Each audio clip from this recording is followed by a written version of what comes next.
সবকিছু ঠিকঠাক থাকলে যদি মার্কিন যুক্তরাষ্ট্র আবারও নতুন করে ইরানে কোনো অভিযান চালায়, তাহলে গতবার যে যুদ্ধটা হলো আপনি খেয়াল করবেন যে ইরান যে কোনো কিছু হইলেই মানে দুবাইরে ধরতো, ইরান করতো কি কুয়েতরে ধরতো, কাতারে ধরতো, কিন্তু সৌদির ব্যাপারে খুব বড় ধরনের ভূমিকা নেয়, ছোটখাটো দুই একটা অভিযান চালিয়েছিল।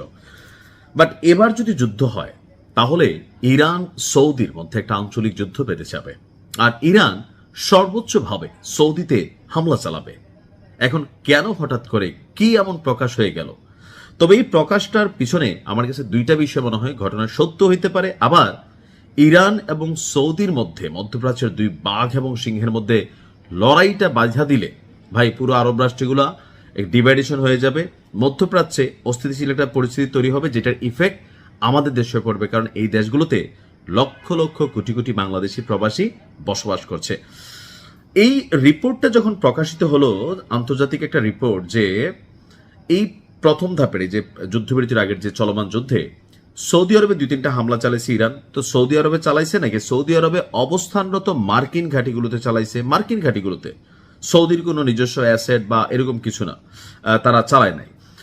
এখন এই হামলার পরপরই ইরানে একাধিক গোপন সামরিক হামলা চালিয়েছিল সৌদি আরব, আর যখন এই যুদ্ধবিরতির অবস্থানটা চলছে তখনই এই তথ্যগুলো প্রকাশ করছে আন্তর্জাতিক গণমাধ্যমগুলো।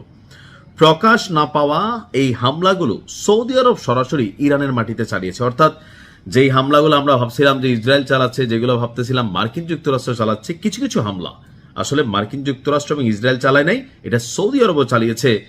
যেই সব পাখি মাছ খায় মাছরাঙ্গার নাম হয়।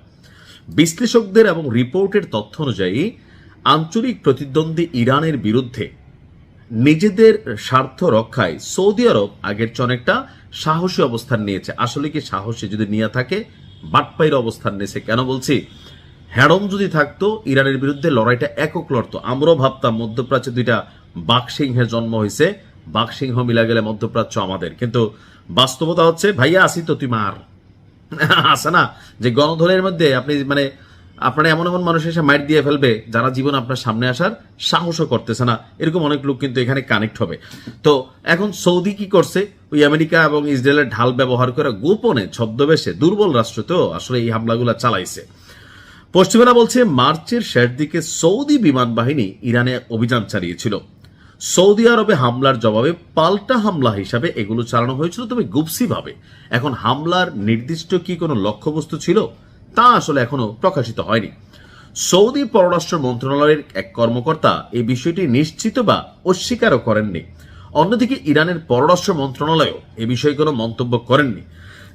এখন তার মানে ইরানও অনেক কিছু জানে, বাট এই ধাপটায় ইরান আসলে একসাথে এতগুলো রাষ্ট্রের সাথে যুদ্ধে লড়ে মানে কানেক্টেড হয়ে যাওয়া, বা সৌদি আরবের সাথে যদি একটা বড় ধরনের যুদ্ধ বাধায় মধ্যপ্রাচ্যে একটা দ্বিধা বিভক্তি আসবে। অনেকগুলো দেশ সৌদির সাথে ইকোনমিক্যালি বা অনেকগুলো দেশ কানেক্টেড আমাদের দক্ষিণ এশিয়া বিভিন্নভাবে, সেই জন্য ইরান হয়তো সেক্ষেত্রে একটা কি বলা যে সংঘর্ষটা যেন বড় আকারে ধারণ না করে, অথবা আরব রাষ্ট্রগুলো যেন পাল্টাপাল্টি কোনো গ্রুপিং এ না যায়, এই জন্য সম্ভবত ইরান বিষয়টাকে হাইড করছে। কিন্তু এখন যখন আন্তর্জাতিক গণমাধ্যমে প্রকাশ হয়েছে, তো এটা দুইটা বিষয় হইতে পারে, যে বললাম, একটা হচ্ছে লাগাই দেওয়ার, আর আরেকটা বিষয় হচ্ছে যে ইরান সময় নিচ্ছে সৌদির বিরুদ্ধেও ব্যবস্থা নেওয়ার পূর্ণ প্রস্তুতি নিচ্ছে। কারণ ইরান বলছিল কয়েকদিন আগে কোনো আরব রাষ্ট্রও যদি পশ্চিমাদের সাথে এবারের যাত্রায় কোনো ধরনের কোনো অবস্থান নেয়, তাহলে সেই রাষ্ট্রের বিরুদ্ধে ইরান কঠোর থেকে কঠোরতর ব্যবস্থা নিবে।